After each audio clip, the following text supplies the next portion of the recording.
वैभव जी, इसमें कोई शक नहीं है कि अमेरिका येन के इन प्रकारेण ईरान के ऊपर ज्यादा से ज्यादा दबाव डालना चाहता है। अगर डोनाल्ड ट्रंप के बस में होती तो ना सिर्फ दबाव डालना, उसका एम क्या है, लक्ष्य क्या है।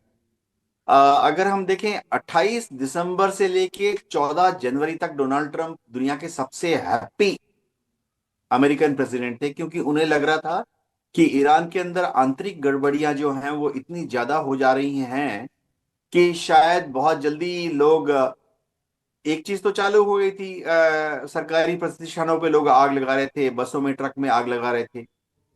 और मोसाद और सीआईए बहुत एनकरेज कर रहे थे जनता को कि वो राष्ट्रपति पेजिशकियन के ऑफिशियल रेसिडेंस में घुस जाएं। अगर हो सके तो आयतोल्ला खुमैनी के पैलेस में घुस जाएं, ताकि खुमैनी जो है वो बाध्य होकर ईरान छोड़कर चले जाएं, जैसे बांग्लादेश में हुआ, और रूस की तरफ चले जाएं। लेकिन 16 जनवरी से डोनाल्ड ट्रंप बहुत ही दुखी हैं, क्योंकि उनकी आशा के विपरीत आईआरजी ने इन प्रदर्शनकारियों पर काबू पा लिया, प्रदर्शनकारियों को समेट कर घर भेज दिया। तो अब डोनाल्ड ट्रंप को लग रहा है कि अब क्या करें, क्योंकि जब तक ईरान में अंदरूनी विद्रोह नहीं होगा तब तक सत्ता परिवर्तन असंभव है। मैं आपको बता दूं, जैसे वेनेजुएला में हुआ, जहां अमेरिका ने वेनेजुएला के वाइस प्रेसिडेंट को खरीद लिया, डिफेंस मिनिस्टर को खरीद लिया। अमेरिका ने वेनेजुएला के सीनियर फौजी ऑफिसर्स को खरीद लिया। इसी तरह से बहुत बड़ी कोशिश ईरान में भी की गई थी, की जा रही है। लेकिन क्योंकि ईरानियन रेवोल्यूशनरी गार्ड जो है वो जरा ज्यादा लॉयल है आयतुल्ला खमेनी के तरफ, तो कोई बगावत नहीं हुई, किसी ने पीठ पीछे खंजर भोंका नहीं। तो डोनाल्ड ट्रंप जरा परेशान है। अब कह रहे हैं कि बातचीत से मामले को सुलझाएंगे। अब जाहिर बात है कि बातचीत के लिए 5 6 7 8 9 10 ज्यादा से ज्यादा पॉइंट बनाएंगे, ताकि ईरान के ऊपर ज्यादा से ज्यादा दबाव डालें। तो अगर देखिए, अमेरिका जैसा देश अगर कहता है कि भाई उनको लोकतांत्रिक मूल्य, ह्यूमन राइट्स की बात कर रहा है, ये तो हास्यास्पद है। अमेरिका ने कभी ह्यूमन राइट्स की तरफ ध्यान नहीं दिया। अगर हम उनके पिछले 50 साल की हिस्ट्री देखें तो उन्होंने कम से कम 20 ऐसे देशों में डिक्टेटरशिप्स को बढ़ावा दिया, या अपने जो कठपुतली इंस्टॉलेशन को पैराशूट से गिराया, वो सारे, किसी ने भी ह्यूमन राइट्स को वैल्यू नहीं दी। अब सीरिया में जिन्हें आतंकवादी बताते थे पहले, उनको अब राष्ट्रपति के रूप में स्वीकार कर ले रहे हैं। एकदम आपने एकदम सही कहा कि अलशारा गोलानी इसका एक जीता जाता एग्जाम्पल है, कि अलशारा गोलानी पर एक 10 मिलियन डॉलर का प्राइस अमेरिका ने रखा था, एज ए आतंकवादी, कि अलकायदा से है, आईसिस से है। और बाद में जब उनको, अमेरिका को लगा कि अब तो बशर अल असद को सत्ता परिवर्तन कराना है, तो उसी आतंकवादी को अमेरिका ने फंड किया, ट्रेन किया, हथियार दिए, इंटेलिजेंस दी, और उसको रवाना कर दिया बशर अल असद को दमस्कस में टॉपल करने के लिए। तो अमेरिका एक अद्भुत देश है। लेकिन हम बात कर रहे थे अभी ईरान के बारे में। देखिए, ईरान में एचआर इशू कोई इशू नहीं है, ये सिर्फ अमेरिका की उत्तेजना दिखा रहा है बस। ईरान में असली चीज सिर्फ एक ही है, न्यूक्लियर मुद्दा भी मुद्दा नहीं है। न्यूक्लियर, क्योंकि ईरान में कोई बॉम्ब्स है नहीं, न्यूक्लियर बॉम्ब ना वो बना रहे हैं ना उनके पास है। अमेरिका ने तो सद्दाम हुसैन के ऊपर भी वेपन्स ऑफ मास डिस्ट्रक्शन बना रहा है बोलकर के हमला कर दिया था। कहा, हम तो इतने दिन देख चुके हैं, नहीं मिला इराक में कुछ। तो अमेरिका बहानेबाजी करने में एक्सपर्ट है। वेनेजुएला में अमेरिका चला गया ये बोल के, ड्रग्स की तस्करी, ड्रग्स की तस्करी, लेकिन अब कहा देवनाथ सर, पिछले। जैसा कि अभी नागेंद्र जी बता रहे थे, एप्स्टीन फाइल को लेकर अगर ट्रंप फंसते हुए दिखे अपने देश में, तो क्या कुछ ऐसा नहीं करेंगे वो जिससे ध्यान भटक जाए सबका? हाँ, इसमें कोई शक नहीं है कि इसकी संभावना है, कि एप्स्टीन फाइल में जैसे ही ट्रंप को लगेगा कि उनका नाम आ सकता है, नाम आ गया है, लेकिन और ज्यादा वो कीचड़ में या दलदल में फंस सकते हैं। तो हो सकता है कि वो कल या परसों ईरान में कुछ ऐसी कार्रवाई कर दें ताकि अमेरिकन जनता का, वर्ल्ड कम्युनिटी का ध्यान भटक जाए। लेकिन मैं एक चीज बताना चाहता हूं, इस बार पेंटागन में थोड़ा सा रेजिस्टेंस है। पेंटागन में जो जनरल्स हैं और एडमिरल्स हैं, उन्होंने इस बार व्हाइट हाउस को बोला हुआ है कि ईरान पर हमला करोगे तो हासिल कुछ नहीं होगा, अमेरिका को ज्यादा नुकसान होगा। जी। चलिए अब कर्नल शुक्ला के पास चलते हैं। अनुराग सर, ये जो बात हो रही है कि अमेरिका में जो खुद के घरेलू मसले हैं अपने ट्रंप के, और उनसे ध्यान भटकाकर वो ईरान में कुछ करने की कोशिश कर रहे हैं, उस पर आपका क्या मानना है? और अभी जो कल वाली बैठक खत्म हुई है उसमें जो ईरान का प्रतिनिधि मंडल था वो पहुंचा होगा अपने देश में, वो खामनेई से बात करेगा, वो क्या बात करेगा? खामनेई क्या चाह रहे होंगे अभी? जी बिल्कुल सही कहा। पॉलिटिक्स ऐसी चीज है जहां पे ना बहुत कुछ अनरिस्ट्रिक्टेड होता रहता है, और वही चीज इस समय हम पॉलिटिक्स ऑफ अमेरिका में देख रहे हैं। जैसा सर ने बताया अभी कि वहां पे एप्स्टीन फाइल के ऊपर चर्चा होने वाली है, टेस्टिफिकेशन होने वाली है विटनेस का, तो डेफिनेटली उनके ऊपर बहुत ज्यादा प्रेशर है, डोमेस्टिक प्रेशर है। उसका ध्यान हटाना चाहते हैं, कोई ना कोई ऐसा काम करना चाहते हैं जैसे उनकी उपलब्धि में शामिल हो। तो एक अटैक, जैसे इन्होंने शुरू में बोला था कि मैं किसी देश पे अटैक नहीं करूंगा, और आते ही उनके अटैक शुरू हो गए। तो पॉलिसी तो अमेरिका की पहले से ही सेम रही है और आज भी वही है कि दूसरे देश में जाइए, घुस जाइए, ना यूएन से कोई सैंक्शन लेना है, ना किसी से डिस्कस करना है, अपना जिसकी लाठी उसकी भैंस वाला सिस्टम चल रहा है। तो डेफिनेटली ये चलता रहेगा। जहां तक आप बात कर रहे हैं, ईरान की बात कर रहे हैं, ईरान चाहता है, ईरान की जो प्रेजेंट रेजीम चाहती है कि किसी तरह ये खतरा टल जाए, ये समय निकल जाए। और जहां तक मिलिट्री की बात करते हैं, जो व्हाइट हाउस में मिलिट्री की बात कर रहे हैं, कि जो जनरल्स बोल रहे हैं कि यहाँ कुछ ज्यादा होने वाला नहीं है उनको हासिल, उसका रीजन ये है कि कुछ बड़ी जबरदस्त मिसाइल रशिया ने इराक को दे रखी है, जिसमें एक किंजाल भी शामिल है। अगर एक किंजाल मिसाइल उड़ती है तो इनका इब्राहिम लिंकन एक ही बार में तबाह हो सकता है। ये बात वो अच्छी तरह जानते हैं। तो इस चीज का खतरा उन्होंने भांप रखा है कि ये कोई इराक नहीं है जहां पे उन्होंने बड़े आसानी से तख्ता पलट कर दिया था और अपना कायम कर लिया था कंट्रोल। लेकिन ये ईरान डिफरेंट है, और यहाँ पे जैसे बताया कि उनके जो गार्ड्स, जो उनकी आर्मी है, वो बहुत ही ज्यादा लॉयल है रिजीम के प्रति। तो डेफिनेटली एक बहुत चैलेंजिंग स्टेज है यहाँ पे अमेरिका के लिए।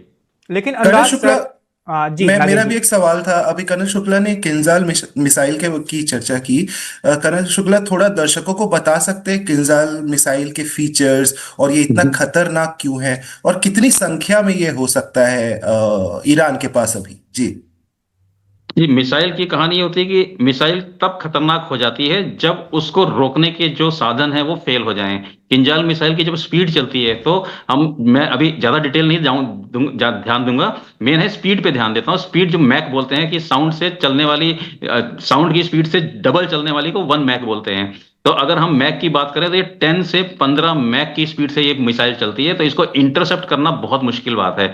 ये चीज आपने देखा होगा जब हमारे रशिया यूक्रेन युद्ध हो रहा था, तो वो जो स्टील फैक्ट्री पे जो मारा था इन्होंने मिसाइल रशिया ने, तो जी। बहुत ही इफेक्टिव है और ये जमीन के नीचे भी चला जाता है, तो बहुत ही खतरनाक है और इसको रोकना बहुत मुश्किल है। ऐसी खबरें आ रही हैं कि ईरान को रशिया ने ऐसी मिसाइलें दे रखी हैं। कितनी दे रखी हैं नंबर कोई ज्ञात नहीं है, लेकिन इस तरह की खबरें या तो जानबूझ के फैलाई गई हैं या सच में दी गई हैं, बट डेफिनेटली इस तरह की खबरें हैं। जी। और चीन ने कौन सी मिसाइल दी है, कौन से हथियार दिए हैं? क्योंकि ऐसी बातें हो रही हैं कि चीन ने भी मदद की है ईरान की।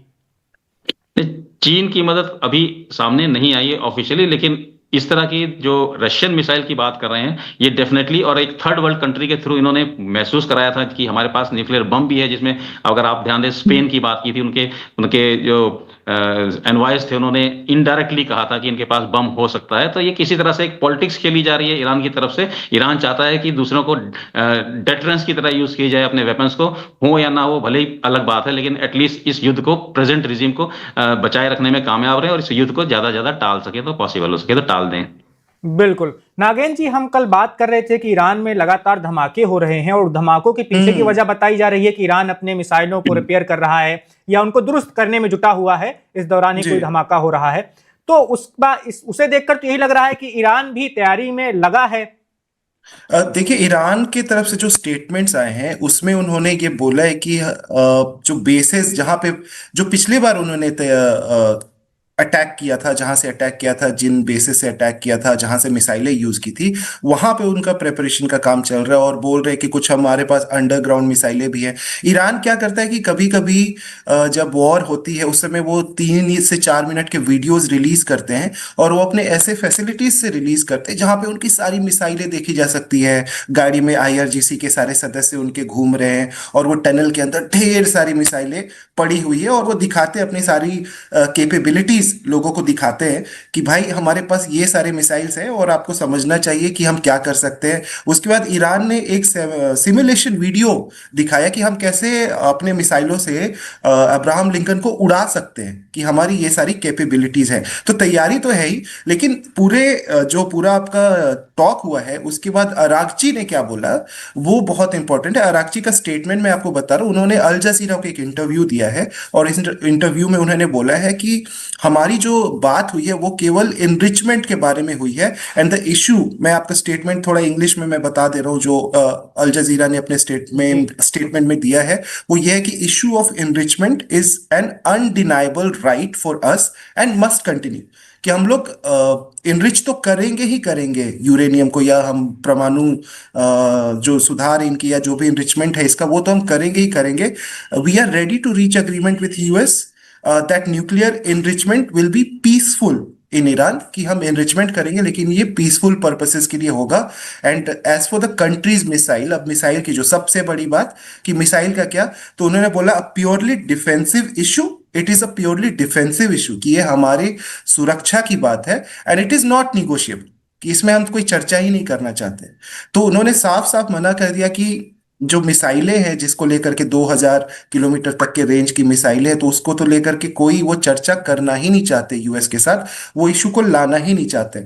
अब उन्होंने बोला, आगे क्या बोला, Araghchi told US talks team, जो उनकी टीम को उन्होंने डायरेक्ट मैसेज दिया, आपके पास 2 ऑप्शन है, वॉर और डिप्लोमेसी। मेरी चॉइस है diplomacy, we hope that America will choose diplomacy. और सबसे लास्ट स्टेटमेंट उन्होंने फिर यही बोला, फिर से जो धमकी भरा स्टेटमेंट है, अगर if US launches an attack we will attack American bases located in the region.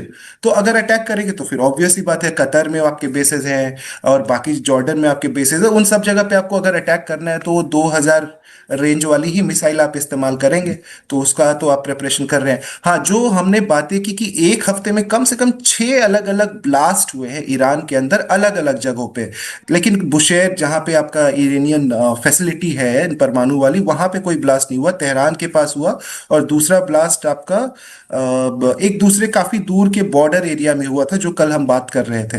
तो अब ये ब्लास्ट के रीजंस बहुत ही अलग अलग दिए जा रहे हैं। ईरान इसमें कभी नहीं बोल रहा कि हम मिसाइलों की तैयारी कर रहे हैं इस वजह से ब्लास्ट हो रहे हैं। उनका ये कहना है कि कभी एक बार उन्होंने बोला कि गैस लीक हो गया इस वजह से ब्लास्ट हो गया, दूसरी बार उन्होंने कुछ और रीजन दिया, लेकिन बहुत ही वेग रीजंस मिल रहे हैं। बट जब आप विजुअल्स को देखते हैं, जो ब्लास्ट के विजुअल्स हैं, तो बहुत ही डिफरेंट लगते हैं एक गैस लीक के ब्लास्ट से, या जो उनके रीजंस बाकी के उन्होंने दिए हैं उससे वो काफी डिफरेंट लगता है। ईरान में आपको पता है ऑलरेडी कि मीडिया तो है नहीं, बहुत ही लिमिटेड मीडिया है, और ये जो सारी खबरें आती है चाहे तो वो लोकल सोर्सेज से आती है, नहीं तो जो टेलीग्राम ग्रुप्स हैं वहां पे छोटे छोटे, उन सब टेलीग्राम ग्रुप से ये सारी खबरें आ रही है। रेजिस्टेंस के ग्रुप जो आपके बात करते हैं, हमास, हिजबुल्ला, हुदीस, तो रेजिस्टेंट न्यूज नेटवर्क भी है जिससे कि खबरें आती है कि मिसाइलों के प्रिपरेशन चल रहा है, क्योंकि ये वो वही ग्रुप्स है 3H ईरान के, जो इनका पूरा साथ देते हैं लड़ाई करने में, जिसमें से केवल हुदीस अभी बाकी है।